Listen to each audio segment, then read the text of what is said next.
Saint Luke chapter 9 verse 23, ಲೂಕನು ಬರೆದ ಶುಭ ಸಂದೇಶ ಅಧ್ಯಾಯ 9 ವಾಕ್ಯ 23ರಿಂದ. ಯೇಸು ಸ್ವಾಮಿ ಎಲ್ಲರನ್ನ ನೋಡಿ ಹೇಳಿದ್ದೇನೆಂದರೆ, ಯಾರಿಗಾದರೂ ನನ್ನನ್ನು ಹಿಂಬಾಲಿಸಲು ಮನಸ್ಸಿದ್ದರೆ ಅವಳು ತನ್ನನ್ನು ತಾನೇ ಪರಿತ್ಯಜಿಸಿ ತನ್ನ ಶಿಲುಬೆಯನ್ನು ಅನುದಿನವೂ ಹೊತ್ತುಕೊಂಡು ನನ್ನನ್ನು ಹಿಂಬಾಲಿಸಲಿ. Praise the Lord. ಹಲ್ಲೆಲೂಯಾ. ಇಲ್ಲಿ ಯೇಸು ಸ್ವಾಮಿ ನಮ್ಗೆಲ್ಲರಿಗೂ ಕೂಡ ಒಂದು ಆಹ್ವಾನವನ್ನು ಕೊಡ್ತಾ ಇದ್ದಾರೆ, ಇನ್ವಿಟೇಷನ್. ಯಾವುದಕ್ಕೋಸ್ಕರ ಅಂದ್ರೆ, ಫಾಲೋ ಮೀ, ನನ್ನನ್ನು ಹಿಂಬಾಲಿಸ್ತೀರಿ ಅಂತ ಹೇಳ್ಬಿಟ್ಟು. ಆದ್ರೆ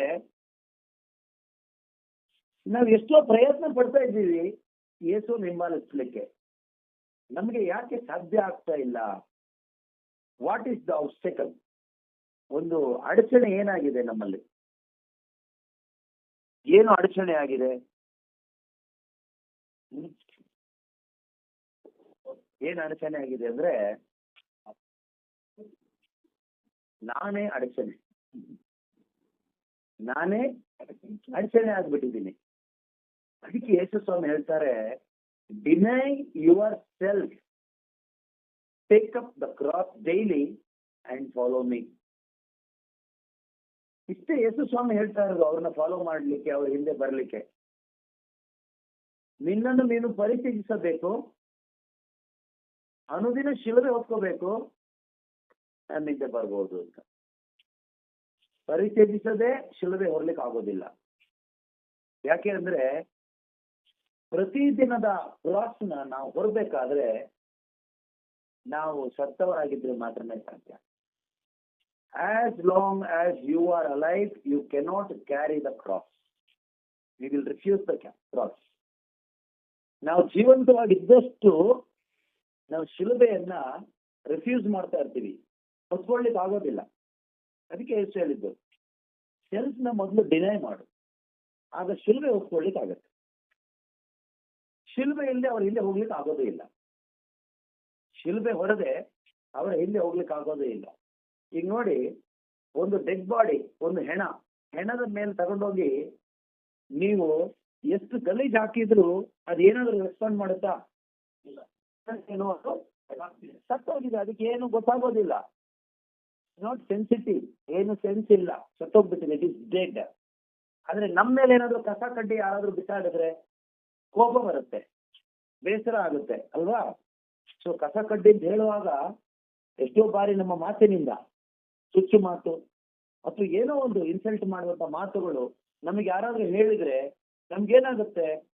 ನಮ್ಗೆ ಬೇಸರ ಆಗುತ್ತೆ, ನಮ್ಗೆ ಕೋಪ ಬರುತ್ತೆ, ನಮ್ಗೆ ದುಃಖ ಆಗುತ್ತೆ, ಏನೇನೋ ಆಗುತ್ತೆ. ಕಾರಣ ಏನು? ನಮ್ಗೆ ಜೀವ ಇದೆ, ನಮ್ಗೆ ಕಾಮನ್ ಸೆನ್ಸ್ ಇದೆ, ನಮ್ಗೆಲ್ಲ ಇದೆ. ಆದ್ರಿಂದ ನಮಗೆ ಕಷ್ಟ ಆಗುತ್ತೆ. ಅದೇ ರೀತಿನಲ್ಲಿ ನಮಗೆ ಯಾರಾದ್ರೂ ಹೊಡಿತಾರೆ, ಸಾಯಿಸ್ತಾರೆ ಅಂದ್ರೆ ನಾವೇನ್ ಮಾಡ್ತೀವಿ? ಅಲ್ಲಿ ಹೋಗ್ತೀವ? ತಪ್ಪಿಸ್ಕೊಳ್ಲಿಕ್ಕೆ ನೋಡ್ತೀವಿ, ಭಯ ಆಗುತ್ತೆ ನಮಗೆ ಅಲ್ವಾ? ಆದ್ರೆ ಹೆಣಕ್ಕೆ ನಿಂಗೆ ನಾಳೆ ಸಾಕು ಹೋಗ್ತಾರೆ, ನಿನ್ನನ್ನು ನಾಳೆ ಸಾಯಿಸ್ತಾರೆ ಅಂದ್ರೆ ಹೆಣ ಏನ್ ಹೇಳುತ್ತೆ? ಏನು ಹೇಳೋದಿಲ್ಲ. ಯಾಕೆ ಅಂದ್ರೆ ಸತ್ತೋಗಿದ್ದಾರೆ, ಜೀವ ಇಲ್ಲ.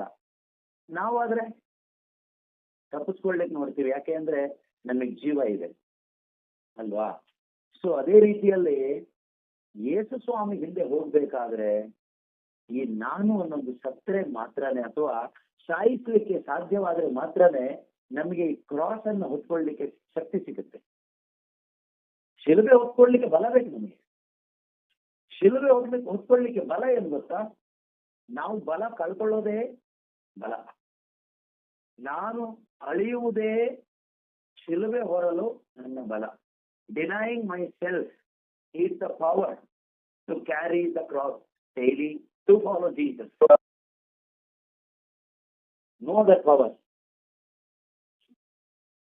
ಸ್ವಾರ್ಥದ ಪಾಲಿಗೆ, ಲೋಕದ ಪಾಲಿಗೆ, ನನ್ನ ಪಾಲಿಗೆ ನಾನು ಆತ್ಮೀಕವಾಗಿ, ಸ್ಪಿರಿಚುವಲ್ ನಾನು ಹೇಳ್ತಾ ಇರೋದು, ಆತ್ಮೀಕವಾಗಿ ಸತ್ತಿದ್ದೇನೆ ಎಂದು ನಾನು ಕನ್ಸಿಡರ್ ಮಾಡಿದ್ರೆ ಮಾತ್ರನೇ ನನಗೆ ಮುಂದಕ್ಕೆ ಬರುವಂತ ಶಿಲುಬೆನ ಹೊತ್ಕೊಂಡು ಹಿಂದೆ ಹೋಗ್ಲಿಕ್ಕಾಗುತ್ತೆ.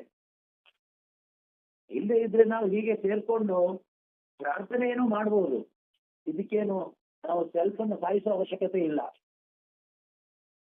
ಇದು ಸೆಲ್ಫ್ ಸ್ಯಾಕ್ರಿಫೈಸ್ ಮಾಡ್ಬೇಕಾ ನಾವು? ಇಲ್ಲ.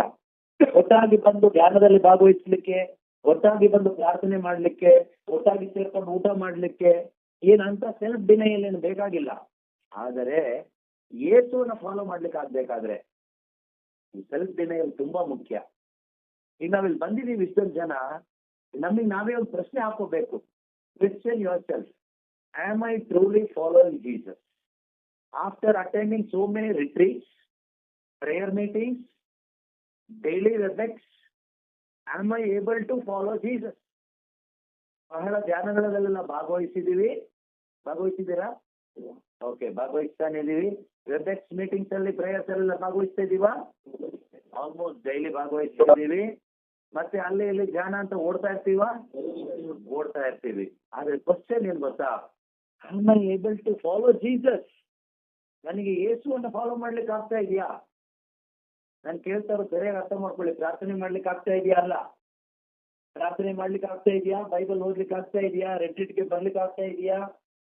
ಬೈಬಲ್ ಓದ್ಲಿಕ್ಕೆ ಆಗ್ತಾ ಇದೆಯಾ? ಇದ್ಯಾವುದು ಅಲ್ಲ. ಯೇಸು ಕ್ರಿಸ್ತರನ್ನ ಫಾಲೋ ಮಾಡ್ಲಿಕ್ಕೆ ಆಗ್ತಾ ಇದೆಯಾ? That is the question.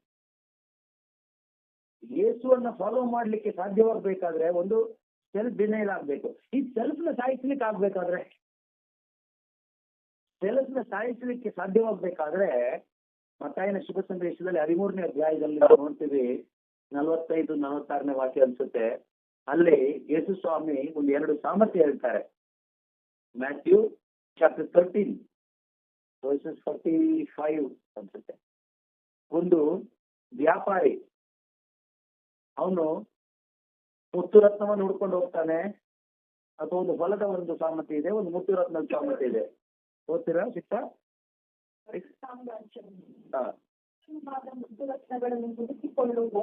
ಉತ್ತಮವಾದ ಮುತ್ತುರತ್ನವನ್ನ ಹುಡುಕಿಕೊಂಡು ಹೋಗುವ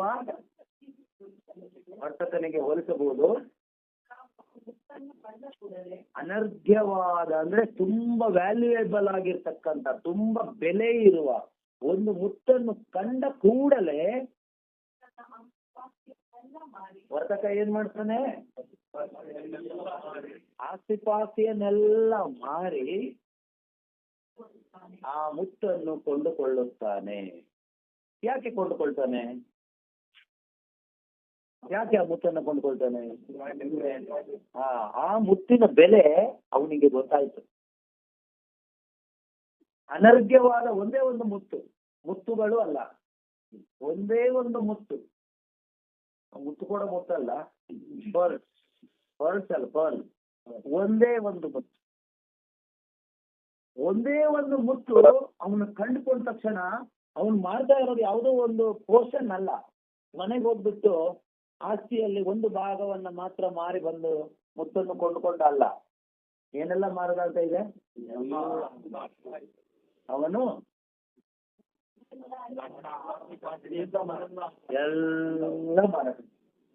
ಎಲ್ಲ ಅದಾದ್ಮೇಲೆ ವಾಪಸ್ ಬಂದು ಆ ಒಂದು ಮುತ್ತನ್ನ ಕೊಂಡ್ಕೊಳ್ತಾನೆ. ಆ ಒಂದು ಮುತ್ತಿಗಾಗಿ ಅವನು ಅರ್ಧ ಆಸ್ತಿ ಅಲ್ಲ ಮಾರಿದ್ದು, ಅಥವಾ ಎಲ್ಲೋ ಒಂದ್ ಕಡೆ ಇದ್ದ ಯಾವುದೋ ಒಂದನ್ನ ಮಾರಾಟ ಮಾಡ್ಲಿಲ್ಲ, ಅವನ ಹತ್ರ ಇದ್ದ ಸ್ವಲ್ಪವನ್ನ ಮಾರಾಟ ಮಾಡ್ಲಿಲ್ಲ, ಎಲ್ಲವನ್ನ ಮಾರಾಟ ಮಾಡಿ ಆ ಒಂದು ಮುತ್ತನ್ನ ಅವನು ಕೊಂಡುಕೊಳ್ತಾನೆ. ಕಾರಣ ಏನು ಅಂದ್ರೆ ಅವನಿಗೆ ಅರ್ಥ ಆಯ್ತು, ನನ್ನ ಹತ್ರ ಇರುವ ಎಲ್ಲ ಆಸ್ತಿಪಾಸ್ತಿಯ ಬೆಲೆಗಿಂತನೂ ಈ ಒಂದು ಮುತ್ತಿಗೆ ಜಾಸ್ತಿ ಬೆಲೆ ಇದೆ ಅಂತ ಅವನಿಗೆ ಅರ್ಥ ಆಯ್ತು. ಅದರಿಂದ ಅವನಿಗೆ ಅದನ್ನ ಕಳ್ಕೊಳ್ಳಿಕ್ಕೆ ಈಸಿ ಆಯ್ತು. ಈ ಸೆಲ್ಫ್ ಡಿನಯಲ್ ಒಂದೇನೇ ಇರ್ಲಿ ವಿಷಯ, ಎಲ್ಲದ್ದು ಸೆಲ್ಫ್ಗೆ ರಿಲೇಟೆಡ್ ಆಗಿರೋದೆ. ನನ್ನ ಆಸ್ತಿ, ನನ್ನ ಹೆಸರು, ನನ್ನ ಭವಿಷ್ಯ, ನನ್ನ ಮನೆ, ನನ್ನ ಫ್ಯೂಚರ್, ನನ್ನ ಮಕ್ಕಳು, ನನ್ನ ಆರೋಗ್ಯ, ನನ್ನ ಸಂಪತ್ತು, ಎವ್ರಿಥಿಂಗ್ ಆಫ್ ಮೈನ್, ನನ್ನ ಅಂತಕ್ಕಂಥದ್ದು ಪ್ರತಿಯೊಂದು ಕೂಡ ನಮ್ಮ ಹತ್ರ ಏನಾದ್ರು ನಮ್ದು ಹೇಳ್ಕೊಳ್ಲಿಕ್ಕೆ ಪಾಪ ಬಿಟ್ಬಿಡಿ, ಬೇರೆ ಏನಿಲ್ಲ ಪಾಪ ಇವ್ರ ಹತ್ರ. ದೇವೇಂದ್ರರ ಹತ್ರ ಪಾಪವನ್ನು ಮಾತ್ರ ಇದೆ, ಬೇರೆ ಏನು ಅವ್ರದಿಲ್ಲ. ಅಡಿಕೆ ಅವ್ರದ್ದಲ್ಲ, ಅದು ಅವ್ರ ತಮ್ಮಂದು, ಅಪ್ಪರದು. ಯಾಕೆ ಅಪ್ಪರದಂದ್ರೆ ಅಪ್ಪಂದಂದ್ರೆ ಹೇಳಿ ಕೊಡ್ತಾರೆ, ತಮ್ಮಂದಂದ್ರೆ ತಮ್ಮ ಪಾಲಿಗೆ ಹಾಕೋತಾನೆ. ಅವ್ರು ಬುದ್ಧಿವಂತರು ನೋಡಿ, ಅವ್ರು ಅಲ್ಲೇ ಬುದ್ಧಿ ಉಪಯೋಗಿಸ್ತಾ ಇದ್ದಾರೆ. ಬೈ ಮಿಸ್ಟೇಕ್ ಆಗಿರೋ ಅವ್ರು ತಪ್ಪು ಮಾತಾಡೋದಿಲ್ಲ, ಮಾತಾಡಿದ್ರೆ ಮತ್ತೆ ಮಾತಾಡಿ ಸಿಕ್ಕ ಹಾಕೊಳ್ತಾರಲ್ಲ, ಆದ್ರಿಂದ ಅವ್ರು ಬಹಳ ಹುಷಾರು ನೋಡಿ. ಸೊ ನಾವ್ ಎಷ್ಟು ಹುಷಾರಿರ್ತೀವಿ ನೋಡಿ, ಈ ಲೋಕದ ಜನರು ನಾವು ತುಂಬಾ ಹುಷಾರಾಗಿ ಮಾತಾಡ್ತೀವಿ. ಮಾತಾಡುವಾಗ ಕೂಡ ಸಿಕ್ಕಿ ಹಾಕಿಕೊಳ್ಳೋದಾಗೆ ಮಾತಾಡ್ತೀವಿ. ಯಾಕೆಂದ್ರೆ ನನ್ನ ಫ್ಯೂಚರ್, ನಾಳೆ ನನ್ನ ಫ್ಯೂಚರ್, ನಾಳೆ ನನಗೆ ತೊಂದರೆ ಆಗ್ಬಾರ್ದು.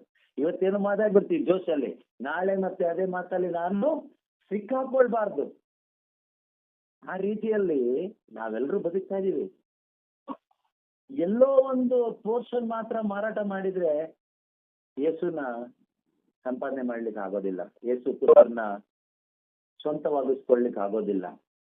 ಪೌಲರು ಹೇಳಿದ ಹಾಗೆ ಯೇಸುವನ್ನು ಲಭ್ಯವಾಗಿಸಿಕೊಳ್ಳುವ ಸಲುವಾಗಿ ಎಲ್ಲವನ್ನು ಕಸವೆಂದೇ ಪರಿಗಣಿಸುತ್ತೇನೆ. ಅವರು ಅಲ್ಲಿ ಹೇಳಿರೋದೆಲ್ಲ ಅಂತ ಹೇಳುವಾಗ ಧರ್ಮಶಾಸ್ತ್ರಕ್ಕೆ ಸಂಬಂಧಪಟ್ಟಿದ್ದು, ಅವರ ಆಚಾರ ವಿಚಾರಗಳಿಗೆ ಸಂಬಂಧಪಟ್ಟಿದ್ದು, ಅವರ ಜಾತಿ, ಧರ್ಮ, ಭಾಷೆ, ಕುಲ, ಗೋತ್ರ, ಸ್ವಂತದವರು, ಬಂಧು ಬಳಗ, ಪ್ರತಿಯೊಂದು ಎವ್ರಿಥಿಂಗ್ ಆಫ್ ಇಸ್ ಎಲ್ಲದೂ ಒಂದಂತಲ್ಲಿ ಯೇಸುವನ್ನು ಲಭ್ಯವಾಗಿಸಿಕೊಳ್ಳುವ ಸಲುವಾಗಿ ಅಲ್ವಾ. ಏನಂತ ಹೇಳಿದ್ರೆ ಫಿಲಿಪ್ಪಿ 3:7 ಫಿಲಿಪ್ಪರಿಗೆ ಬರೆದ ಪತ್ರಿಕೆ 3ನೇ ಅಧ್ಯಾಯ, ಇವನ್ನೆಲ್ಲ ಲಾಭವೆಂದು ಪರಿಗಣಿಸಿದ ನಾನು ಈಗ ಕ್ರಿಸ್ತ ಯೇಸುವಿನ ಸಲುವಾಗಿ ನಷ್ಟವೆಂದೇ ಎನಿಸುತ್ತೇನೆ. ನಿಶ್ಚಯವಾಗಿಯೂ ನನ್ನ ಪ್ರಭು ಯೇಸು ಕ್ರಿಸ್ತರನ್ನು ಅರಿತುಕೊಳ್ಳುವುದೇ ಉತ್ಕರ್ಷವಾದುದೆಂದು ಮನದಟ್ಟಾಗಿರುವುದರಿಂದ ಸಮಸ್ತವನ್ನು ವ್ಯರ್ಥವೆಂದು ಎನಿಸುತ್ತೇನೆ. ಅವರನ್ನು ಲಭ್ಯವಾಗಿಸಿಕೊಳ್ಳುವ ಸಲುವಾಗಿ ನೋಡು, ಟು ಗೈನ್ ಕ್ರೈಸ್ಟ್, ಗೈನ್ ಸಂಪಾದಿಸಲು, ಗೈನ್ ಮಾಡಲು, ಎಲ್ಲರಾಗಿಸಿಕೊಳ್ಳಲು ಎಲ್ಲವನ್ನು ತೊರೆದು ಬಿಟ್ಟಿದ್ದೇನೆ. ಎಲ್ಲವನ್ನು ತೊರೆದು ಬಿಟ್ಟಿದ್ದೇನೆ. ನೀವೆಲ್ಲವನ್ನು ತೊರೆದು ಬಿಟ್ರೆ ಏನಾಗ್ಬೋದು ಹೇಳಿ ನೋಡೋಣ, ಏನಾಗ್ಬೋದು? ನೀವು ನನಗೆ ಒಂದು ಮುತ್ತು ಸಿಕ್ಕಿದೆ, ಆ ಮುತ್ತಿನ ಹೆಸರು ಯೇಸು. ಆ ಯೇಸುವನ್ನು ಲಭ್ಯವಾಗಿಸಿಕೊಳ್ಳುವ ಸಲುವಾಗಿ ಎಲ್ಲವನ್ನು ತೊರೆದು ಬಿಟ್ಟು ಹೊರಟ್ರೆ ನಿಮಗೆ ಏನು ಸಂಭವಿಸ್ಬೋದು ಹೇಳಿ? ಏನಾಗ್ಬೋದು? ಏನಾಗ್ಬೋದು ಅಂದ್ರೆ ನಿಮ್ಮನ್ನು ಎಲ್ಲರೂ ತೊರೆದು ಬಿಡ್ತಾರೆ ಅಷ್ಟೇ. ನಿಮ್ಮನ್ನೆಲ್ಲರೂ ತೊರೆದು ಬಿಡ್ತಾರೆ. ಸೊ ನಮಗದು ಇಷ್ಟ ಇಲ್ಲ, ನಮಗೆಲ್ಲರೂ ಬೇಕು. ಬೇಕೋ ಬೇಡವಾ? ಯಾಕೆ ಬೇಕು? ಮಜಾ ಮಾಡ್ಲಿಕ್ಕೆ ಅಷ್ಟೇ, ಸುಖಕ್ಕಾಗಿ ಬೇಕು. ಯಾಕೆ ಬೇಕು ಹೇಳಿ ನೋಡೋಣ. ಎಲ್ಲರೂ ಬೇಕು ಅಂತಿರಲಿ, ಯಾಕೆ ಬೇಕು? ಯಾಕೆ ಬೇಕು? ಬೇಕು ಅಂತ ಹೇಳುವಾಗ ಯಾಕೆ ಬೇಕು ಅಂತ ಒಂದು ಪ್ರಶ್ನೆ ಇದೆಯಲ್ವಾ? ಯಾಕೆ ಬೇಕು? ಸುಮ್ಮನೆ ಬೇಕಲ್ವಾ? ಅದೇ ಒಂದು ಮನುಷ್ಯನ ಈ ಶರೀರ ಸುಖ ಬಯಸುತ್ತೆ. ಶರೀರ ಸುಖಕ್ಕಾಗಿ ಎಲ್ಲ ಬೇಕು ನಮಗೆ, ಬೇರೆ ಯಾವುದಕ್ಕಾಗಿ ಅಲ್ಲ. ಆತ್ಮಕ್ಕಾಗಿ ಬೇಕಾ? ಆತ್ಮಕ್ಕಾಗಿ ನನಗೆ ಇವ್ರು ಬೇಕಾ, ಇದು ಬೇಕಾ, ಇದು ಬೇಕಾ, ಇದು ಬೇಕಾ, ಏನ್ ಬೇಕು? ನನ್ನ ಆತ್ಮಕ್ಕೆ ಬೇಕಾಗಿರೋದು ಒಂದೇ ಒಂದು ಮುತ್ತು, ಅನರ್ಘ್ಯವಾದ ಮುತ್ತು ಮಾತ್ರ ನನ್ನ ಆತ್ಮಕ್ಕೆ ಸಾಕು. ಅದು ಯೇಸು ಮಾತ್ರನೇ. ಪೌಲರಿಗೆ ಅದು ಅರ್ಥ ಆಯ್ತು. ಅವ್ರು ಹೇಳ್ತಾರೆ, ಈ ಯೇಸುವನ್ನು ಲಭ್ಯವಾಗಿಸಿಕೊಳ್ಳುವ ಸಲುವಾಗಿ ಎಲ್ಲವನ್ನು ನಾನು ತೊರೆದು ಬಿಟ್ಟಿದ್ದೇನೆ, ಎಲ್ಲವನ್ನು ನಾನು ಕಲ್ಕೊಳ್ತಾ ಇದ್ದೀನಿ. ಸೊ ಹೀಗೆಲ್ಲ ಹೇಳುವಾಗ ನಿಮ್ಗೆ ತುಂಬಾ ಭಯ ಆಗ್ಬೋದು ಕೇಳಿಸ್ಕೊಳ್ಳುವಾಗ, ಅಷ್ಟು ಇಷ್ಟ ಆಗ್ಲಿಕ್ಕಿಲ್ಲ. ಯಾಕೆ ದೇವರು ಈ ತರ ಒಂದು ಸಿಸ್ಟಮ್ ಇಟ್ಟಿದ್ದಾರೆ ಅಂತ ಇಲ್ಲಿ ಹೇಳ್ತಾ ಇರೋದು. ದೇವರು ಒಂದು ಫಿಸಿಕಲಿ ಅದರಿಂದ ದೂರ ಹೋಗಿ ಅಂತ ಅಲ್ಲ ಹೇಳ್ತಾ ಇರೋದು. ನಮ್ಮ ಹೃದಯದಲ್ಲಿರ್ತಕ್ಕಂತ ಒಂದು ಅಟ್ಯಾಚ್ಮೆಂಟ್ ಇದೆಯಲ್ವಾ, ಅದ್ರ ಬಗ್ಗೆ ಅವ್ರು ಹೇಳ್ತಾ ಇದ್ದಾರೆ. You must be detached from everything and everybody and you should be attached to God. ಇಲ್ಲಿ ಒಳಗಡೆ ನಮ್ಮ ಹೃದಯದಲ್ಲಿ ಅಟ್ಯಾಚ್ಮೆಂಟ್ ಇರಬೇಕು. ಎಷ್ಟೋ ಬಾರಿ ನಾವು ಬಾಯಲ್ಲಿ ಹೇಳ್ತೀವಿ, ನನ್ನ ಜೀವ ಯೇಸು ಮಾತ್ರನೇ, ನನ್ನ ಸರ್ವಸ್ವ ಯೇಸು ಮಾತ್ರನೇ, ನನಗೆಲ್ಲದು ಯೇಸು ಮಾತ್ರನೇ, ನನಗೆ ಯೇಸು ಮಾತ್ರ ಸಾಕು, ಯೇಸು ಸಾಕು ನನಗೆ, ಯೇಸು ಸಾಕು ನನಗೆ, ಏಸು ಸಾಕು, ಏಸು ಸಾಕು, ಏಸು ಸಾಕು ನನಗೆ ಅಂತ ಹಾಡ್ತೀವಿ, ಹೇಳ್ತೀವಿ. ಅದು ತುಂಬಾ ಸುಲಭ. ಆದ್ರೆ ನಮ್ಮ ಹೃದಯ ಲೋಕದ ಜೊತೆಗೆ ಅಟ್ಯಾಚ್ ಆಗಿರುತ್ತೆ. ಅನೇಕ ವಿಷಯಗಳ ಜೊತೆಗೆ ಅಟ್ಯಾಚ್ ಆಗಿರುತ್ತೆ. ಎಷ್ಟೋ ಬಾರಿ ನಮ್ಮ ಹೃದಯ ಅಟ್ಯಾಚ್ ಆಗಿರೋದು ಯಾವ್ದ್ರ ಜೊತೆ ಗೊತ್ತಾ? ನನ್ನ ಜೊತೆಗೆ ನಾನು ಅಟ್ಯಾಚ್ ಆಗಿರ್ತೀನಿ. ದೇವರು ಯಾರು ಕೇಳಿದ್ರೆ ಬಾಯಲ್ಲಿ ಯೇಸುವೇ ನನ್ನ ದೇವರು ಅಂತ ಹೇಳ್ತೀವಿ.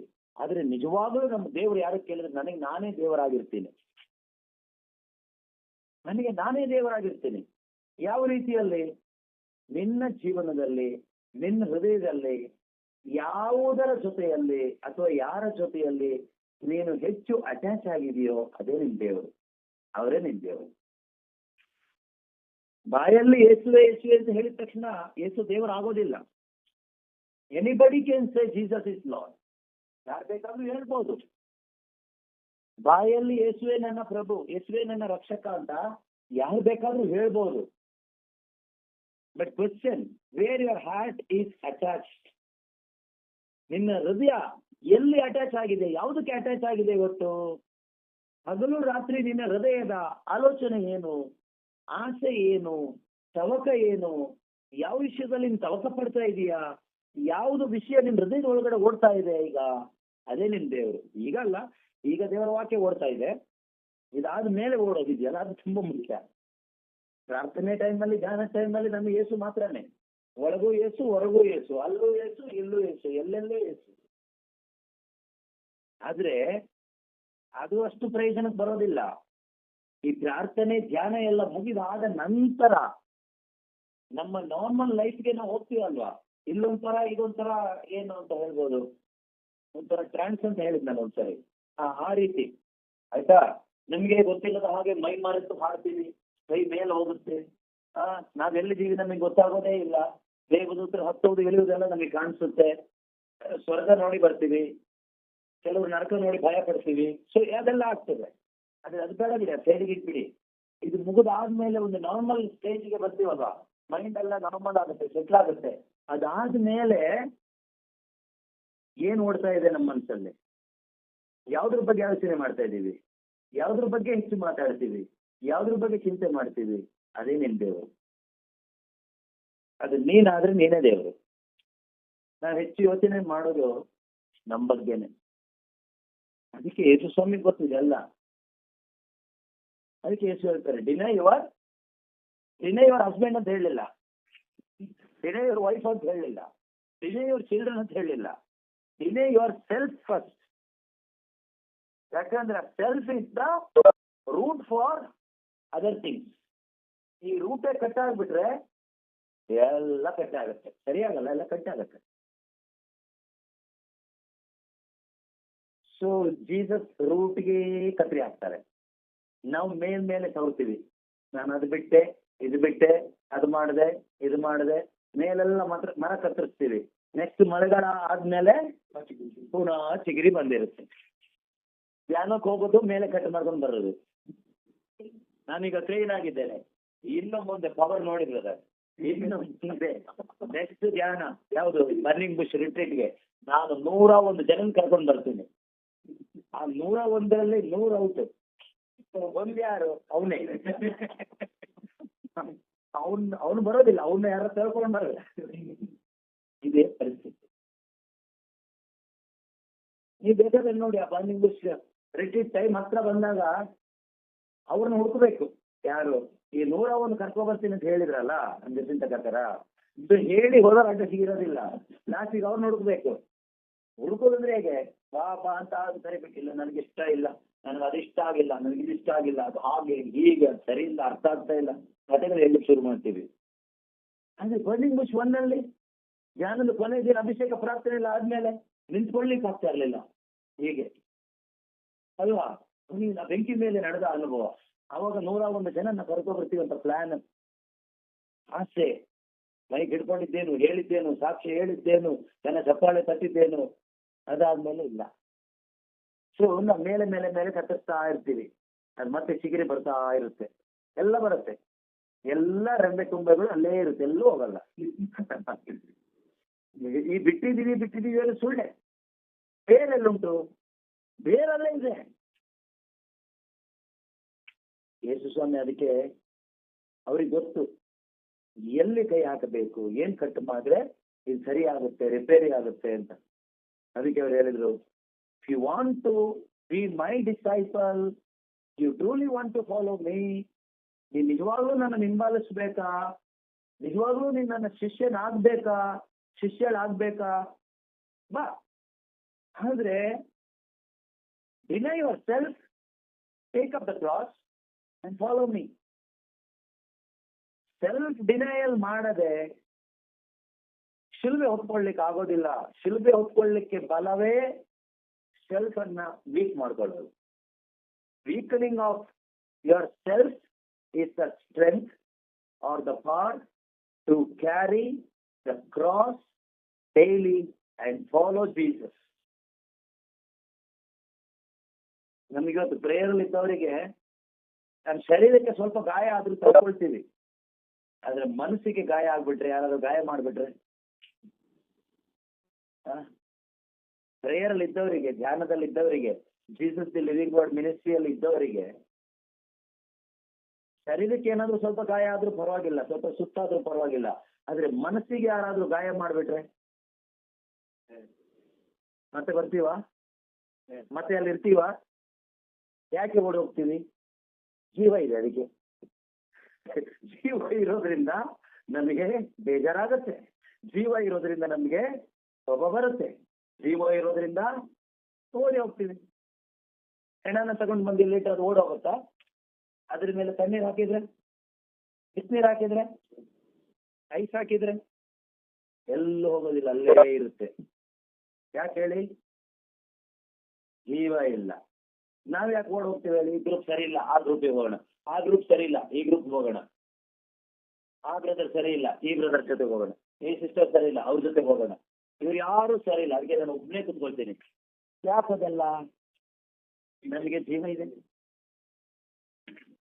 ನಾವು ತುಂಬಾ ಸೆನ್ಸಿಟಿವ್. ಅದಕ್ಕೆ ಸೆಲ್ಫ್ ಸೆನ್ಸಿಟಿವ್. ಯಾವ ಸೆನ್ಸಿಟಿವ್? ಸೆಲ್ಫ್ ಸೆನ್ಸಿಟಿವ್ ಆಗಿರೋದ್ರಿಂದ ನಮಗೆ ಒಂದು ಕಡೆ ನಿಲ್ಲಕ್ಕಾಗಲ್ಲ. ಇಷ್ಟ ಇಲ್ಲ ನಮಗೆ. ಈ ಇಷ್ಟ ಕಷ್ಟ ಎಲ್ಲ ಯಾರಿಗೆ ಅರ್ಥ ಆಗ್ತಾ ಇದೆ? ನನಗೆ ಅರ್ಥ ಆಗ್ತಾ ಇದೆ ಅಲ್ವಾ? ಯಾಕೆಂದ್ರೆ ನನಗೆ ಜೀವ ಇದೆ. ಸತ್ತೋದ್ರೆ ಏನ್ ಅರ್ಥ ಆಗುತ್ತೆ ನಮಗೆ? ಅರ್ಥ ಆಗೋ ದೇವರಿಗೆ ಏನ್ ಇಷ್ಟ, ದೇವರಿಗೆ ಏನ್ ಕಷ್ಟ.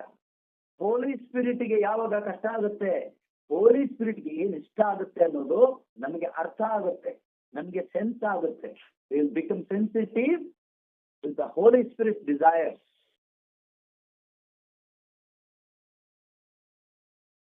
ಆದ್ರೆ ನಾವು ಯಾವಾಗ ಈ ಒಂದು ಸ್ವಾರ್ಥಭರಿತ ಜೀವನವನ್ನ ಜೀವಿಸ್ತೀವೋ, we are sensitive to our own self. ನಮಗೆ ನಾವು ಸೆನ್ಸಿಟಿವ್ ಆಗಿರ್ತೀವಿ. ಆದ್ರೆ ಯಾವಾಗ ಸೆಲ್ಫ್ ಡಿನಯಲ್ ಮಾಡ್ಲಿಕ್ಕೆ ಆಗುತ್ತೋ, the more you deny yourself, you will be able to sensitive to the Holy Spirit more. ಎಷ್ಟು ನಮ್ಮ ಸೆಲ್ಫ್ ನಾವು ಡಿನಯಲ್ ಮಾಡ್ಕೊಳ್ತೀವೋ ಅಷ್ಟು ನಾವು ಪರಿಶುದ್ಧ ಆತ್ಮನಿಗೆ ಸೆನ್ಸಿಟಿವ್ ಆಗ್ಲಿಕ್ಕಾಗುತ್ತೆ. ಅಂದ್ರೆ ಪವಿತ್ರಾತ್ಮರಿಗೆ ಯಾವ್ದಿಷ್ಟ, ಪವಿತ್ರಾತ್ಮರಿಗೆ ಯಾವ ವಿಷಯದಲ್ಲಿ ನೋವಾಗುತ್ತೆ, ಪವಿತ್ರಾತ್ಮನಿಗೆ ಯಾವ ವಿಷಯದಲ್ಲಿ ಬೇಸರ ಆಗುತ್ತೆ, ನಮ್ಗೆ ಅರ್ಥ ಆಗುತ್ತೆ ತಕ್ಷಣ. ಅಯ್ಯೋ, ನಾನು ಈ ರೀತಿ ಆಲೋಚನೆ ಮಾಡಬಾರ್ದಾಗಿತ್ತು, ಪವಿತ್ರಾತ್ಮರಿಗೆ ನೋವಾಗುತ್ತೆ. ನಾನು ಇದನ್ನ ಮಾಡುವಾಗ ಪವಿತ್ರಾತ್ಮರಿಗೆ ಇಷ್ಟ ಆಗುತ್ತೆ, I want to do this. ಯಾವುದು ಪವಿತ್ರಾತ್ಮರಿಗೆ ಇಷ್ಟ ಆಗೋದು? ಹೇಳಿ ನೋಡೋಣ, ಒಂದೆರಡು ಮೂರು. ಪವಿತ್ರಾತ್ಮರಿಗೆ ಇಷ್ಟ ಆಗೋದು ಅದೇ ಚರ್ಚಿನ ಹೇಳಿ. ಓಕೆ, ಯಾವ ರೀತಿ ಹೇಳ್ಬೋದು? ಒಂದೆರಡು ಎಕ್ಸಾಂಪಲ್, ಎರಡು ಮೂರು. ಒಬಿಡಿಯನ್ಸ್. ಓಕೆ, ಯಾರು ನೋಯಿಸ್ತಾರೋ ಅವ್ರನ್ನ ಪ್ರೀತಿಸ್ತೇವೆ. ಅವರಿಗೆ ತುಂಬಾ ಜನ ನೋಯಿಸ್ತಾ ಇರ್ತಾರೆ, ಪ್ರೀತಿ ಮಾಡ್ತಾರೆ.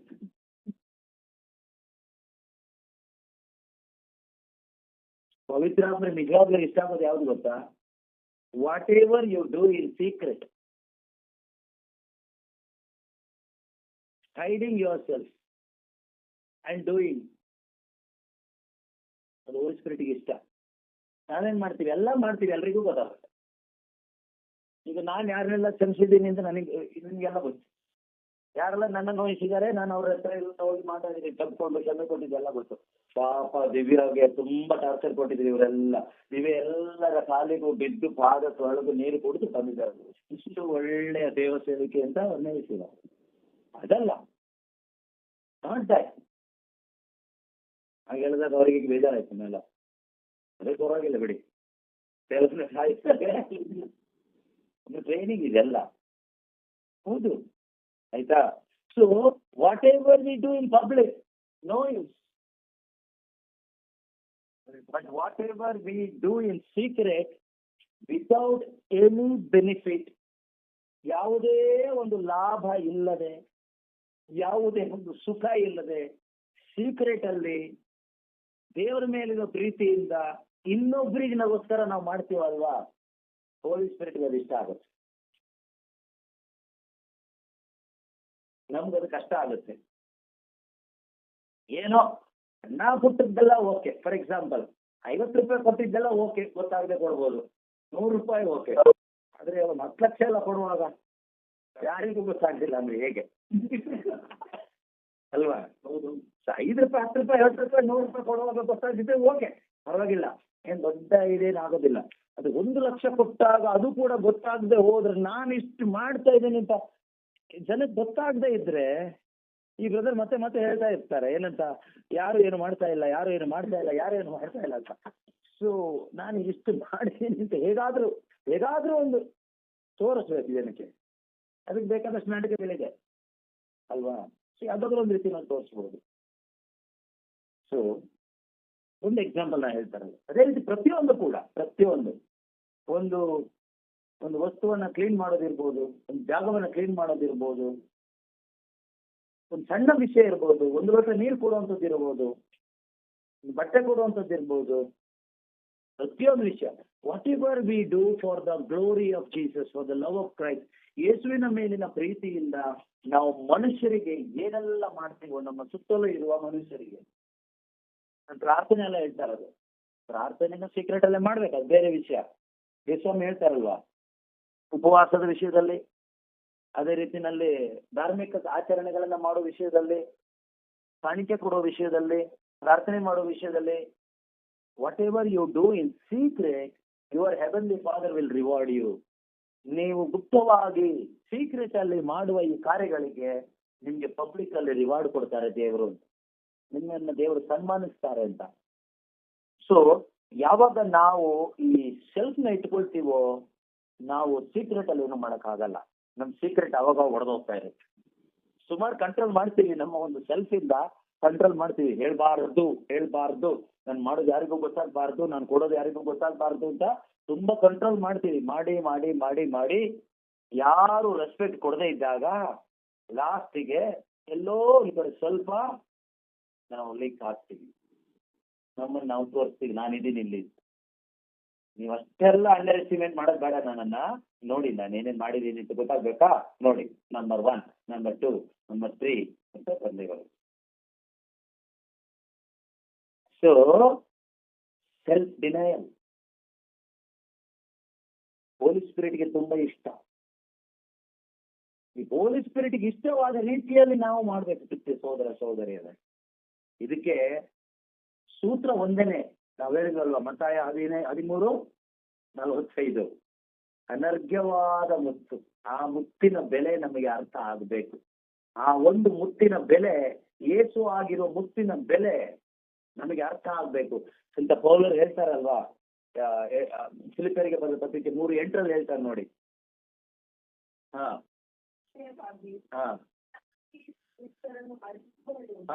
ಸರ್ಪಾಸಿಂಗ್ ವ್ಯಾಲ್ಯೂ ಆಫ್, ಏನಿದೆ ಓದ್ಬೋದು ಇಂಗ್ಲಿಷ್ ಅಲ್ಲಿ ಇದೆಯಾ? ಫಿಲಿಪಿ 3:8. ಇವನು ಓದ್ತಾನೆ 3:1 ಅವನಿಗೊಂದು ಚಾನ್ಸ್ ಕೊಡ ಪಾಪ. ಅವನು ಹಿಂದೆ ಕೂತಿದ್ದಾನಂತ ನೆಗ್ಲೆಕ್ಟ್ ಮಾಡೋದಾಳೆ ಯಾರೋ ಒಂದು. ಮೋರ್ ದ್ಯಾನ್ ದ್ಯಾಟ್, ಓಕೆ,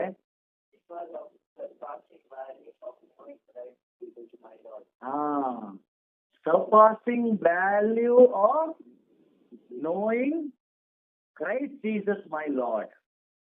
ನನ್ನ ಪ್ರಭು ಯೇಸು ಕ್ರಿಸ್ತರನ್ನು ಅರಿತುಕೊಳ್ಳುವುದೇ ಶ್ರೇಷ್ಠವಾದದ್ದು, ಅತಿ ಬೆಲೆ ಉಳ್ಳದ್ದು. Surpassing means greater. Surpassing value of knowing Christ Jesus my Lord. ನಿಶ್ಚಯವಾಗಿಯೂ ನನ್ನ ಪ್ರಭು ಯೇಸು ಕ್ರಿಸ್ತನನ್ನು ಅರಿತುಕೊಳ್ಳುವುದೇ ಅತ್ಯಂತ ಬೆಲೆ ಉಳ್ಳದ್ದು ಎಂದು ನನಗೆ ಏನಾಗಿದೆ? ಮನದಟ್ಟಾಗಿದೆ. ಮನದಟ್ಟಾಗಿದೆ. ಯಾವಾಗ ಅದು ನಮಗೆ ಮನದಟ್ಟಾಗುತ್ತೋ ಆಗ ಮಾತ್ರನೇ ಈ ಸೆಲ್ಫ್ ಡಿನಯಲ್ ಸಾಧ್ಯ ಆಗುತ್ತೆ. ಆಗ ನಮಗೆ ಈ ಕ್ರಾಸ್ ಹಗುರ ಆಗುತ್ತೆ. ಆಗ ನಮ್ಗೆ ಶಿಲುಬೆ ಹಗುರ ಆಗುತ್ತೆ. ಅವ್ರು ಅವಮಾನ ಮಾಡಿದ್ದು, ಇವ್ರು ಹೇಳಿದ್ದು, ಇವ್ರು ಚುಚ್ಚಿದ್ದು, ಇವ್ರು ಚುಚ್ಚದೆ ಇದ್ದಿದ್ದು, ಇವ್ರು ಕೊಡದೇ ಇದ್ದಿದ್ದು, ಇವ್ರು ಪ್ರೈಸ್ ನೋಡಿ ಹೇಳದೇ ಇದ್ದಿದ್ದು, ಇವ್ರ ಮನೆಗೆ ಬರದೇ ಇದ್ದಿದ್ದು, ಇವ್ರ ಫೋನ್ ಎತ್ತದೇ ಇದ್ದಿದ್ದು, ಅವ್ರ ಜೊತೆ ಸೇರಿಸ್ಕೊಳ್ದೇ ಇದ್ದಿದ್ದು, ಅವ್ರು ದೂರ ಇಟ್ಟಿದ್ದು, ಇದೆಲ್ಲ ಒಟ್ಟಿಗೆ ಸೇರಿ ಬಂದ್ರು ಕೂಡ ಲೈಟ್ ವೆಯ್ಟ್ ಆಗುತ್ತೆ. ಈಗ ನಮಗೆ ಯಾರೋ ಒಬ್ರು ಎಲ್ಲೋ ಗಾಳಿ ಮಟ್ಟಲ್ಲಿ ಏನೋ ಹೇಳಿದ್ ನಮಗೆ ಕಿವಿಗೆ ಬಿದ್ಬಿಟ್ಟಿದೆ ಟೀಮಲ್ಲಿ. ನನಗೆ ಕರೆದೋಕ್ ಆಗ್ತಾ ಇಲ್ಲ. ನನಗೆ ಬೇಡ, ನನಗೆ ಈ ಮಿನಿಸ್ಟ್ರಿ ಬೇಡ, ನನಗೆ ಈ ಪ್ರೇಯರ್ ಗ್ರೂಪ್ ಬೇಡ, ನನಗೆ ಈ ಚರ್ಚ್ ಬೇಡ. ಯಾಕೆ? ನನ್ನ ಬಗ್ಗೆ ಏನೇನೋ ಮಾತಾಡ್ತಾ ಇದ್ದಾರೆ. ಏನ್ ಮಾತಾಡ್ತಿದ್ದಾರೆ ಗೊತ್ತಿಲ್ಲ. ಏನೇನೋ ಮಾತಾಡ್ತಿದ್ದಾರೆ. ಯಾರು ಮಾತಾಡ್ತಿದ್ದಾರೆ? ಯಾರ್ಯಾರೋ ಮಾತಾಡ್ತಾ ಇದ್ದಾರೆ. ಏನೇನೋ ಮಾತಾಡ್ತಾ ಇದ್ದಾರೆ. ನನಗೆ ಬೇಡ. ಯಾರ್ಯಾರು ಮಾತಾಡ್ತಾ ಇದ್ದಾರೆ ಗೊತ್ತಿಲ್ಲ.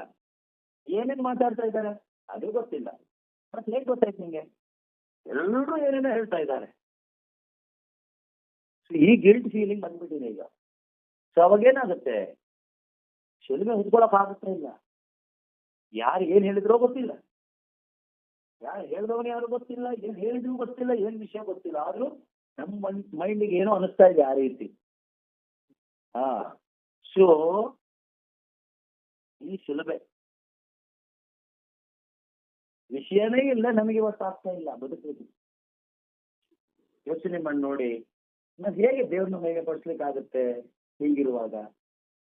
ಈ ಸೆಲ್ಫ್ ಡಿನೈಯಲ್ ಇಲ್ಲದೆ, ಶಿಲುಬೆ ಹೊರದೆ ಆತ್ಮಗಳನ್ನ ಹೇಗೆ ಆದಾಯ ಮಾಡ್ಲಿಕ್ಕೆ ಆಗುತ್ತೆ? ಒಂದು ಆತ್ಮವನ್ನು ಕೂಡ ನಮ್ಮಿಂದ ಸ್ವರ್ಗ ರಾಜ್ಯಕ್ಕೆ ಆದಾಯ ಮಾಡ್ಲಿಕ್ಕೆ ಆಗೋದಿಲ್ಲ. ಪ್ರಾರ್ಥನೆ ಮಾಡ್ಬೋದಷ್ಟೇ, ಪ್ರಬೋಧನೆ ಮಾಡ್ಬೋದು, ಪ್ರಾರ್ಥನೆ ಮಾಡ್ಬೋದು, ಕೂಟಗಳನ್ನ ಮಾಡ್ಬೋದು, ಹಬ್ಬ ಮಾಡ್ಬೋದು, ಎಲ್ಲಾ ಮಾಡ್ಬೋದು, ಅದೆಲ್ಲ ಈಸಿ. ಆದ್ರೆ ಒಂದು ಆತ್ಮವನ್ನ ದೇವರ ಕಡೆಗೆ ಕರ್ಕೊಂಡು ಬರ್ಲಿಕ್ಕೆ ಸಾಧ್ಯವಾಗ್ಬೇಕಾದ್ರೆ ನಾವು ಸ್ವಾರ್ಥದ ಪಾಲಿಗೆ ಸತ್ತು ಶಿಲುಬೆ ಹೊತ್ಕೊಂಡು ಹೋದ್ರೇನೆ ರಕ್ಷಣೆ ಗುಟ್ಟನ್ನ ಕರ್ಕೊಂಡು ಬರ್ಲಿಕ್ಕಾಗುತ್ತೆ. ಯಾವ ರೀತಿ ಯೇಸು ಕ್ರಿಸ್ತರು ಅವರ ಸ್ವಾರ್ಥದ ಪಾಲಿಗೆ ಅವರು ಸತ್ರು. ಅವರ ಸ್ವಾರ್ಥ ಅಂದ್ರೆ ಏನು? ಅವರು ದೈವತ್ವದ ಪಾಲಿಗೆ ಅವರು ಸತ್ರು, ಪೂರ್ತಿಯಾಗಿ ಸತ್ರು. ಇಲ್ಲವಾದರು ಈ ಡಿನೈಡ್ ಹಿಮ್ಸೆಲ್ಫ್ ಅಂತ ಬರ್ದಿಲ್ಲ, ಈ ಎಂಪ್ಟಿಡ್ ಹಿಮ್ಸೆಲ್ಫ್ ಅಂತ ಬರ್ದಿದೆ. ಫಿಲಿಪಿಯರಿಗೆ ಬರೆದ ಪತ್ರಿಕೆಯನ್ನು ಓದ್ತೀನಿ. ಎಂಪ್ಟಿಡ್ ಹಿಮ್ಸೆಲ್ಫ್, ಅವರು ತನ್ನನ್ನೇ ಬರಿದು ಮಾಡಿಕೊಂಡ್ರು. ಅದಕ್ಕೆ ಮೀನ್ಸ್ ಈ ಡಿನೈಡ್ ಹಿಮ್ಸೆಲ್ಫ್. ಏನ್ ಬರಿದು ಮಾಡ್ಕೊಂಡ್ರು? ಅವರಲ್ಲಿದ್ದ ನಾನು ದೇವರು, ಐ ಆಮ್ ಗಾಡ್. ಮೋಸೆ ಜೊತೆಗೆ ಮಾತನಾಡಿದಂತ ಐ ಆಮ್, ಐ ಆಮ್, ಆ ಐ ಆಮ್ ಅನ್ನ ತೆಗೆದಲ್ಲಿಟ್ಟರು. ಇಲ್ಲಿರು emptied that I am there in heaven itself. ಇಲ್ಲಿ ಭೂಮಿಗೆ ಅವರು ಎಂಟಿ ಆಗಿ ಬಂದ್ರು, ಎಂಟಿ ವೆಸಲ್ ಆಗಿ ಬಂದ್ರು, ಬರಿದಾಗಿ ಬಂದ್ರು. ಅಂದ್ರೆ ಒಂದು ಸಿಂಪಲ್ ಆರ್ಡಿನರಿ ಹ್ಯೂಮನ್ ಬೀಯಿಂಗ್ ಆಗಿ ಬಂದ್ರು. ದೇವರಾಗಿ ಅಲ್ಲ ಬಂದಿದ್ದು, ಪರಿಪೂರ್ಣ ಮನುಷ್ಯನಾಗಿ ಈ ಭೂಮಿಗೆ ಬಂದ್ರು. ನಾವ್ ಹೇಗೆ ಹೋಗ್ತೀವಿ? ಯಾವಾದ್ರೆ ಏನೂ ಇಲ್ಲದೆ ಇದ್ರು ಏನೋ ತುಂಬಾ ಇರೋರ್ ತರ ಹೋಗ್ತೀವಿ ಅಲ್ವಾ? ಏನೋ ಸ್ವಲ್ಪ ಪವಿತ್ರಾತ್ಮದ ಗಾಳಿ ನಮ್ಮ ಮೇಲೆ ಬೀಸಿಗೆ ಹೋಗಿರುತ್ತೆ. ನಾವು ಹೋಗೋ ಸ್ಟೈಲ್ ಹೇಗಿರುತ್ತೆ ಅಂದ್ರೆ ನಾವೇ ಹೋಲಿ ಸ್ಪಿರಿಟ್ ಅನ್ಕೋಬೇಕು, ಹಾಗೆ ಹೋಗ್ತೀವಿ. ಜನ ಎಲ್ಲ ಅಷ್ಟು ರೆಸ್ಪೆಕ್ಟ್ ಕೊಡ್ಬೇಕು, ಅಷ್ಟು ಭಯ ಬೀಳ್ಬೇಕು, ಅಷ್ಟು ಗೌರವ ತೋರಿಸ್ಬೇಕು. ಆ ರೀತಿಯಲ್ಲಿ ನಾವು ಓಡಾಡ್ತೀವಿ. ಅಪ್ಪಿ ಯೇಸು ಸ್ವಾಮಿ ಏನಾದ್ರು ಪವಿತ್ರಾತ್ಮ ಸ್ವಲ್ಪ ಜಾಸ್ತಿ ಕೊಟ್ಬಿಟ್ಟೆ. ನಾನು ಯೋಚನೆ ಮಾಡಿದೆ, ಯೇಸು ಸ್ವಾಮಿಗೆ ನಾವು ಸಿಗ್ತೀವೋ ಇಲ್ವೋ ಅಂತ.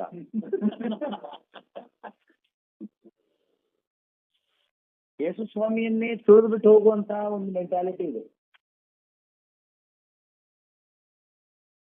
ಎಷ್ಟು ಎಷ್ಟೊಂದು ನಮ್ಮ ಪರಿಸ್ಥಿತಿ ನೋಡಿ, ಎಷ್ಟು ಡೇಂಜರ್ ಪರಿಸ್ಥಿತಿ ಅಂತ ಅಲ್ವಾ.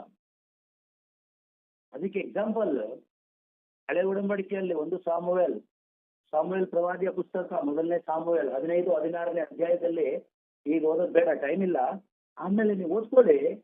ದೇವರು ಸೌಲನನ್ನ ಇಸ್ರಾಯೇಲರ ಅರಸನನ್ನಾಗಿ ಅಭಿಷೇಕ ಮಾಡ್ತಾರೆ, ಪವಿತ್ರಾತ್ಮನ ಶಕ್ತಿಯನ್ನು ನೀಡಿ ಆತನನ್ನ ಇಸ್ರಾಯೇಲರ ಅರಸನಾಗಿ ಅಭಿಷೇಕ ಮಾಡ್ತಾರೆ. ಅವನು ಪ್ರಾರಂಭದಲ್ಲಿ ದೇವ್ರು ಹೇಳಿದ್ ಕೇಳ್ತಾ ಇದ್ದ. ಬರ್ತಾ ಬರ್ತಾ ನಾನೇನ್ ಕಡಿಮೆ ಇದ್ದೀನಿ ದೇವ್ರಿಗಿಂತ, ನನ್ನ ಕೈಯಿಂದನೂ ದೆವ್ವಗಳು ಓಡ್ತಾ ಇದೆ, ನನ್ನಿಂದನೂ ಸಾಧ್ಯ ಅನೇಕ ಕಾರ್ಯಗಳು ಸಾಧಿಸ್ಲಿಕ್ಕೆ ಆಗ್ತಾ ಇದೆ ಅಂತ ಹೇಳಿ ಲಾಸ್ಟಿಗೆ ದೇವ್ರು ಹೇಳಿದ್ದೇ ಕೇಳ್ತಿದ್ದಂಗ ಆಗ್ಬಿಟ್ಟ. ಅವನೇ ದೇವ ಆಗ್ಬಿಟ್ಟ, ಅವನೇ ದೇವರಾದ. ಆಗ ದೇವ್ರಿಗೆ ಗೊತ್ತಾಯ್ತು, ಇಲ್ಲಿ ಇವನ್ನ ಬಿಟ್ರೆ ಏನೂ ಪ್ರಯೋಜನ ಇಲ್ಲ, ಇವನ್ನ ಕಿತ್ತಾಕ್ಬೇಕು ಅಂತ ಕಿತ್ತಾಕಿದ್ರು. ಇನ್ನು ಇವನು ಅರಸನ ಸ್ಥಾನದಲ್ಲಿ ಕೂತ್ಕೊಂಡ್ರೆ ಎಲ್ಲರನ್ನೂ ಹಾಳು ಮಾಡ್ತಾನೆ. ಯಾಕಂದ್ರೆ ಇವನು ದೇವರಾದಂದ್ರೆ ಆಟೋಮ್ಯಾಟಿಕ್ಲಿ ಆಳ್ವಿಕೆ ಪಿಶಾಚಿದಾಗುತ್ತೆ ಅಲ್ಲಿ. ಯಾವಾಗ ನಾನು ಬರುತ್ತೋ ಪಿಶಾಚಿ ಆಳ್ವಿಕೆ ಬರುತ್ತೆ. ಯಾವಾಗ ಜೀಸಸ್ ಅಂತ ನಿಜವಾಗ್ಲೂ ಪ್ರಾಮಾಣಿಕವಾಗಿ ಪೂರ್ಣ ಹೃದಯದಿಂದ ಬರ್ತಾರೋ ಅಲ್ಲಿ ದೇವರ ಸಾಮ್ರಾಜ್ಯದ ಆಳ್ವಿಕೆ ಬರುತ್ತೆ. ನಾನ್ ಬಂದ್ರೆ ಹೋಯ್ತು. ಅರಸ ಮೊದಲು ಸೌಲ ದೇವರು ದೇವರು ದೇವರು ಅಂತ ಇದ್ದ. ಯಾವಾಗ ಬರ್ತಾ ಬರ್ತಾ ಜನ ಅವನ್ನ ಗುರುತಿಸ್ಲಿಕ್ಕೆ ಶುರು ಮಾಡಿದ್ರು, ಅವನಿಗೆ ಸ್ಥಾನಮಾನ ಗೌರವ ಎಲ್ಲ ಹೆಚ್ಚೆಚ್ಚಾಯ್ತು. ಎಲ್ಲ ನನ್ನಿಂದಾನೇ ಆಗ್ತಾ ಇದೆ, ನಾನು ಏನ್ ಕಡಿಮೆ ಇದ್ದೀನಿ ಅಂತ ದೇವ್ರು ಹೇಳಿದ್ದನ್ನ ಇಗ್ನೋರ್ ಮಾಡ್ದ. 15-15ರಲ್ಲಿ ಒಂದು ವಾಕ್ಯ ಇದೆ ಅನ್ಸುತ್ತೆ, 15 ಒಂದು ಸಾಮೇಲ್ 15-15ರಲ್ಲಿ ನಮ್ಮ ಒಡೆಯ 13 ನೋಡಿ, 13 ಅಥವಾ 12 ಕಾರ್ಯವನ್ನು ಮಾಡಿದೆ, ಆಜ್ಞೆಯನ್ನು ಕೈಗೊಳ್ಳಲಿಲ್ಲ. ಇಸ್ರಾಯೇಲಿನ ರಾಜ್ಯವನ್ನು ಇಸ್ರಾಯೇಲರಲ್ಲಿ ಶಾಶ್ವತವಾಗಿ ಸ್ಥಿರಪಡಿಸುತ್ತಿದ್ದರು. ಈಗ ನಾನು ನಿನ್ನ ಅರಸರನ್ನು ಎನ್ನುವುದಿಲ್ಲ, ಆಜ್ಞೆಯನ್ನು ಕೈಗೊಳ್ಳದೆ ಇರುವುದರಿಂದ ಆದ ಬೇರೊಬ್ಬರ ವ್ಯಕ್ತಿಯನ್ನು ತಮ್ಮ ಪ್ರಜೆಯ ಮೇಲೆ ಅರಸನು ನಾನು ನೇಮಿಸಿದ್ದೇನೆ. ನೋಡಿ ಏನ್ ಹೇಳ್ತಾ ಇದ್ದಾರೆ ದೇವರು, ನೀನು ದೇವರ ಆಜ್ಞೆಯನ್ನ ತಳ್ಳಿಬಿಟ್ಟೆ, ನೀನು ದೇವರ ಆಜ್ಞೆಯನ್ನು ಅನುಸರಣೆ ಮಾಡಲಿಲ್ಲ, ನೀನ್ ಮನುಷ್ಯನ ಮಾತು ಕೇಳಲಿಕ್ಕೆ ಹೋದೆ. ಅದಕ್ಕೆ ದೇವರು ನಿನ್ನ ಅರಸುತ್ತಾನೆ ಹೇಳಿಸ್ಬಿಟ್ಟು ಅವ್ರಿಗೆ ಒಪ್ಪಿಗೆ ಆದ ಇನ್ನೊಬ್ಬನನ್ನ ದೇವರು ತೋರಿಸ್ತಿರು. ಯಾರು? ದಾವೀದನನ್ನು ಅಪಾಯಿಂಟ್ ಮಾಡಿದ್ರು. ಕಾರಣ ಏನು? ದಾವೀದ ಅಪಾಯಿಂಟ್ ಆಗ್ಲಿಕ್ಕೆ ಕಾರಣ ಏನು? ಸೌಲನ ಅಹಂಕಾರ. ನಾನು ದೇವರಾದ ಅಂತ ಅವನು ಯೋಚನೆ ಮಾಡಿದ. ಅದೇ ರೀತಿಯಲ್ಲಿ ಯಾವಾಗ ನಮ್ಮ ಜೀವಿತದಲ್ಲೂ ಕೂಡ ಈ ಅಹಂಕಾರ ಬೈ ಡಿಫಾಲ್ಟ್ ಎಲ್ಲರಲ್ಲೂ ಇರುತ್ತೆ ಪ್ರೀತಿ ಸಹೋದರ ಸಹೋದರಿಯರೇ. ಆದ್ರೆ ಈ ಅಹಂಕಾರವನ್ನ ಬಿಟ್ಟು ನಾವು ದೇವರಾತ್ಮನಿಂದ ತುಂಬಲ್ಪಟ್ಟು ಆ ತುಂಬಲ್ಪಟ್ಟಿದ್ದಕ್ಕೆ ಮತ್ತೆ ಅಹಂಕಾರ ಪಟ್ರೆ ದೇವ್ರು ಪರ್ಮನೆಂಟ್ ಆಗಿ ಇರ್ತಾರೆ. ಆಮೇಲೆ ಮತ್ತೆ ಟ್ರೈ ಮಾಡಿದ್ರು ಒತ್ಲಿಕ್ಕೆ ಆಗೋದಿಲ್ಲ, ಯಾಕಂದ್ರೆ ಪಶ್ಚಾತ್ತಾಪ ಪಡೋದೇ ಕಷ್ಟ ಆಗ್ಬಿಡುತ್ತೆ. ಆದ್ರಿಂದ ನಾವು ಯಾವಾಗ್ಲೂ ಕೂಡ ಒಂದು ಮೈಂಡ್ ಅಲ್ಲಿ ಇಟ್ಕೋಬೇಕು, we must remain humble like Jesus. ಯೇಸುವನ್ನ ಮಾತ್ರ ನೋಡ್ತಾ ಬದುಕಬೇಕು. ನೀವು ಯಾವುದೇ ಕುಟುಂಬದಲ್ಲಿರಿ, ಯಾವುದೇ ಮಿನಿಸ್ಟ್ರಿಯಲ್ಲಿರಿ, ಯಾವುದೇ ಸಭೆಯಲ್ಲಿರಿ, ಯಾವುದೇ ಫಾದರ್ ಅಂಡರ್ ಅಲ್ಲಿರಿ, ಬ್ರದರ್ ಅಂಡರ್ ಅಲ್ಲಿರಿ, ಪೋಪ್ ಅಂಡರ್ ಅಲ್ಲಿರಿ, ಬಿಷಪ್ ಅಂಡರ್ ಅಲ್ಲಿರಿ, ಪಾಸ್ಟರ್ ಅಂಡರ್ ಅಲ್ಲೇ ಇರಿ, ಪ್ರಾಫೆಟ್ ಅಂಡರ್ ಅಲ್ಲಿರಿ, ಎಲ್ಲೇ ಇರಿ, your role model must be Jesus, not the person who is leading you here. ಇಲ್ಲಿ ನಿಮ್ಮನ್ನು ಯಾರು ಅವ್ರನ್ನ ನೇತೃತ್ವ ವಹಿಸಿ ನಡೆಸ್ತಾ ಇದ್ದಾರೋ ಅವರಲ್ಲ ನಿಮ್ಮ role model. Jesus must be our role model. Looking on to Jesus run your race. ಯೇಸುವನ್ನ ನೋಡಿ ನಿಮ್ಮ ಓಟವನ್ನು ಓಡಿ. ಅದೇ ಏನಾಗುತ್ತೆ ಗೊತ್ತಾ? We can remain humble. ನಾವು ಯಾವಾಗ ಮನುಷ್ಯರನ್ನ ನೋಡಿ ಓಡ್ತೀವೋ ನಮಗೂ ಅಹಂಕಾರ ನಮ್ಮ ಒಳಗಡೆ ಗೊತ್ತಿಲ್ಲದ ಹಾಗೆ ಬಂದ್ಬಿಡುತ್ತೆ. ಆ ಸೆಲ್ಫ್ ಅನ್ನೋದು ಆಕ್ಟಿವ್ ಆಗುತ್ತೆ ಅವಾಗ. When you look at people, your leaders, your self will become active.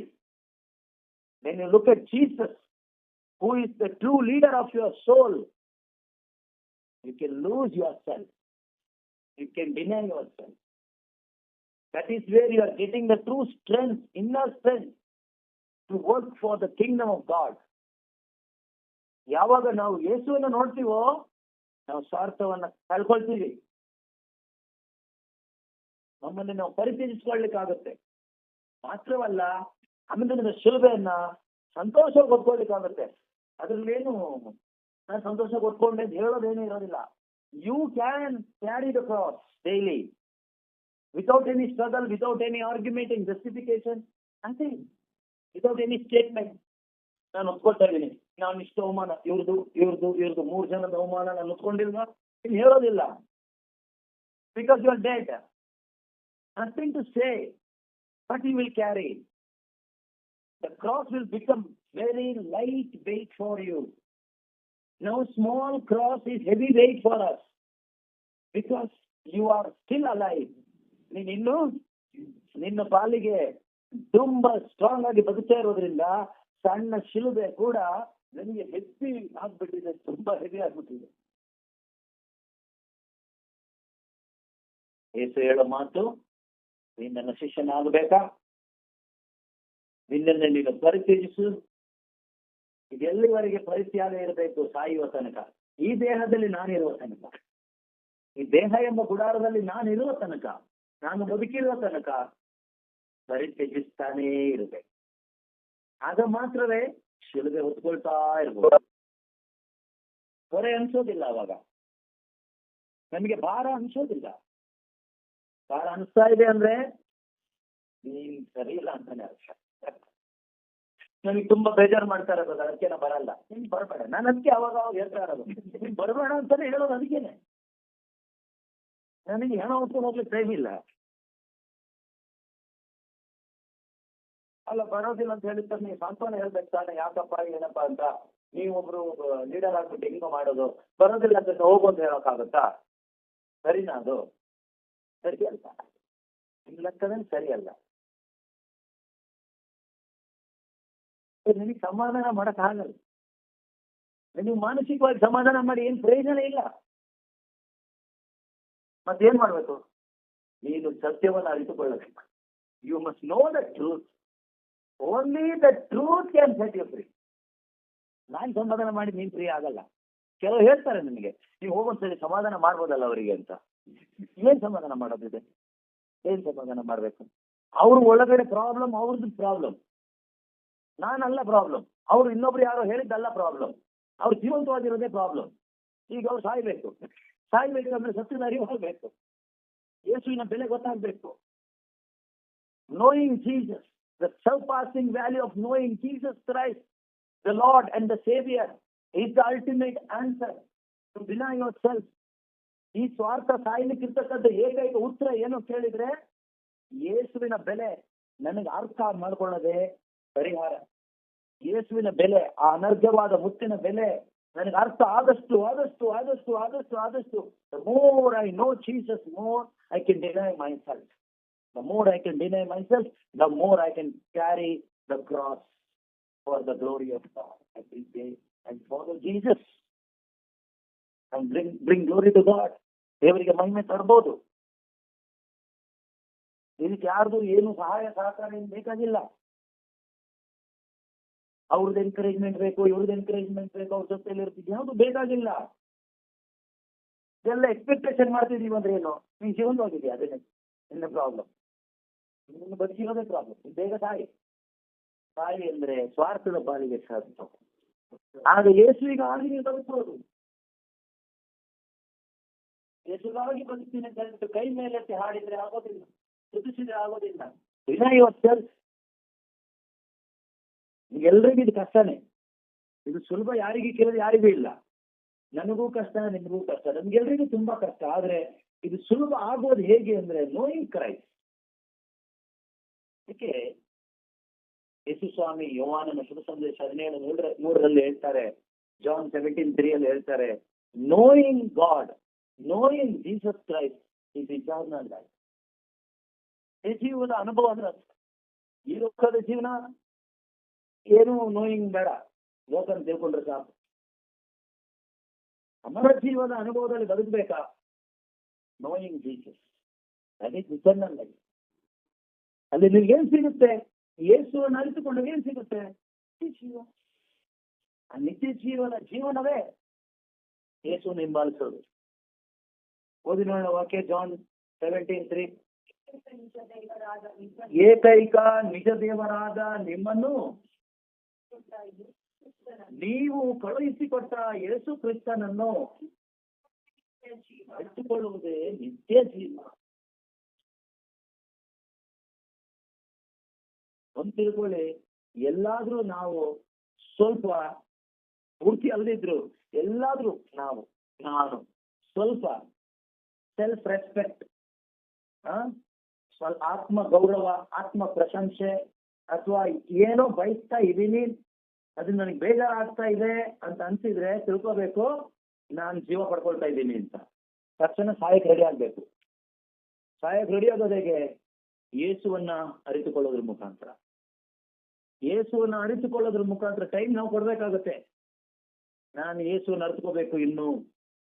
ಹಾಗೆ ಯೇಸುವನ್ನ ಅರಿತುಕೊಳ್ಳುವಾಗ ಏನಾಗುತ್ತೆ? ಸೆಲ್ಫ್ ಸಾಯುತ್ತೆ. ಮತ್ತೆ ನಮಗೆ ಮುಂದಕ್ಕೆ ಶಿಲುಬೆ ಹೊತ್ಕೊಂಡು ಯೇಸುವಿನ ಹಿಂದೆ ಹೋಗ್ಲಿಕ್ಕೆ ಪವರ್ ಸಿಗುತ್ತೆ.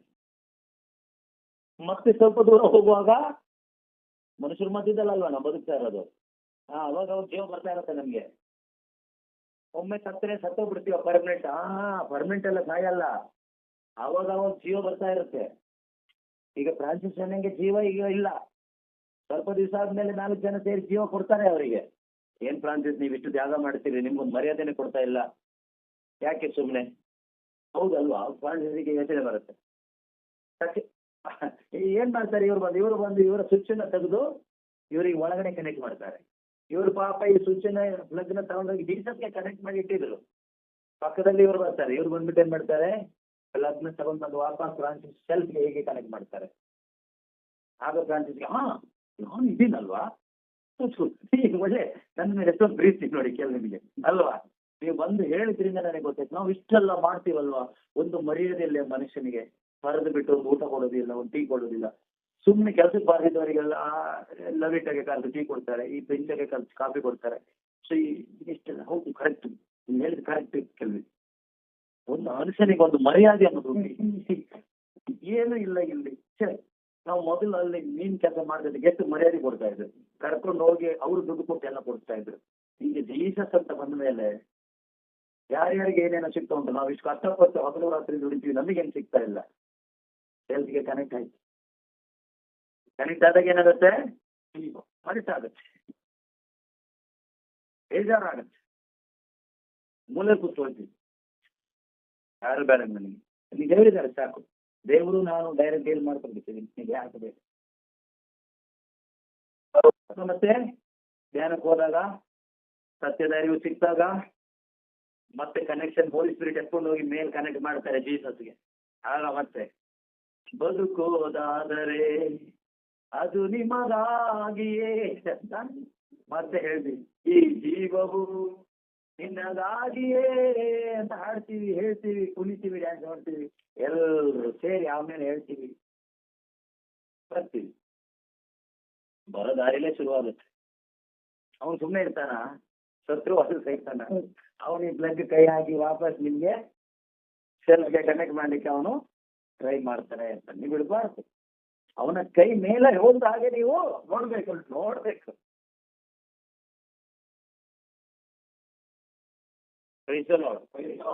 ಸಾಕು ಸದ್ಯಕ್ಕೆ. ಏನಾದ್ರೂ ಅರ್ಥ ಆಯ್ತಾ? ಸ್ವಲ್ಪ ಅರ್ಥ ಆಯ್ತಾ? ಹೇಗ್ ಮಾಡೋದೀಗ? ಒಂದೇ ದಾರಿ, ಬೇರೆ ಯಾವ ದಾರಿಯೇ ಇಲ್ಲ. ಒಂದೇ ದಾರಿ, ಯೇಸುವನ್ನ ಅರಿತುಕೊಳ್ಳಿ. ಯೇಸುವನ್ನ ಅರಿತುಕೊಳ್ಳಿಕ್ಕೆ ಹಲವಾರು ದಾರಿಗಳಿದೆ.